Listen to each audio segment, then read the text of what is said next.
Stickney. You alluded one time in a sermon that you had studied with Francis Schaeffer at L'Abri. And could you give a brief testimony of what you experienced there and how the Lord used that in your life? Thank you, Phil. Yes, Phil Stickney asked about Francis Schaeffer. I was a young college student. I was 22 years old, and I was working with a missionary from Gerber, Fremont. I think it's Fremont, Michigan, where Gerber is. And he was a pastor up there when I was a little boy and visited our church in Lake Lansing Baptist Church in Lansing, Michigan, East Lansing. And that missionary invited me to come over and work with him one summer, and so I did. And that was the hauling Bibles and all that I've talked to you about. And I mean, we would haul them 24/7 by the thousands. And it was very stressful, and I was the driver. And I mean, we even took them into northern Africa.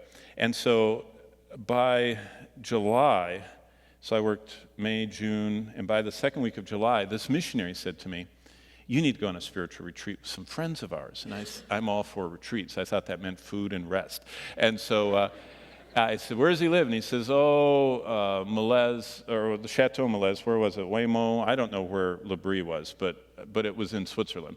I'd never heard of L'Abri in my life. All I did is I took my Eurail pass and got off the train station. He said, "Walk up the hill, go to this series of chalets, and check in." Well, it was kind of like a commune, not in a bad sense, but it was a collective work together kind of place. And so I came in and I told them my name, and they said, "Oh yeah, we know you're coming. You're assigned to the herb garden." Everyone had to work. If you would not work, you could not eat. That was a philosophy of Francis Schaeffer right out of the Bible. And so I threw my duffel bag on my bunk in the bunkhouse, which was, later I found out I actually stayed at his house and ate all my meals with Francis Schaeffer, but I didn't know him. I didn't know who he was. And so I threw my duffel bag on there and went out to the herb garden. And when I got to the herb garden, there was this elderly man squatting down. He had a long white goatee. He was wearing these knicker kind of pants and pulling weeds. I thought, how curious. I get to pull weeds with this old timer, which now he's my age. I'm sure I'm older than he was then. But we pulled weeds, and all of a sudden I realized this man, I only understood every third word that he said. I mean, in English, I only understood every third word. I had never heard anybody talk at that level. It was absolutely stratospheric talk.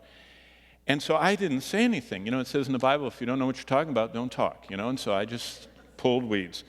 And he was so kind, and he talked to me, and then finally we both stopped pulling weeds, washed our hands, and I went to the shower, and I don't know where he went. And I came to dinner, and at the head of the table was Mr. Knickers himself. It was Francis Schaeffer, the great philosopher. Now, just to tell you about him, there were 3 students of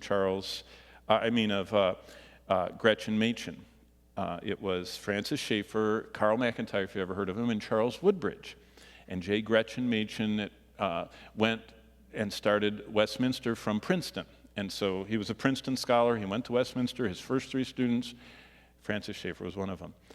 Schaeffer was a genius. He wrote many things. He produced a series called How Then Shall We Live? He was a social philosopher, deep teacher of the scriptures, and a genius.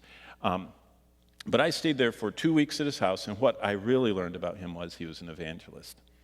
And L'Abri was a front for evangelism. And if you ever want to look it up online, I stayed actually with Udo and Debbie Middleman, who were hosting Debbie's parents, Francis and Edith. And I stayed in their house and ate all the meals with them. And at every meal, dinner started about 5:30, and it went till 10. And we had endless courses, one after another. And there was this long table, and there would be 12, 15 people, Francis, Edith, Udo, Debbie, me for those 2 weeks, and 10 absolute strangers from every part of the world. I mean, there were people from South America, there were people from Eurasia, there were people many from India, Muslims, Hindus, everything else. And all of them had heard of this Christian philosopher that could answer their questions, and that was Francis Schaeffer. And he would sit at that meal and would listen to them and let them blather on and on and on and on and on. And then he would precisely say, "What you're asking me is this?"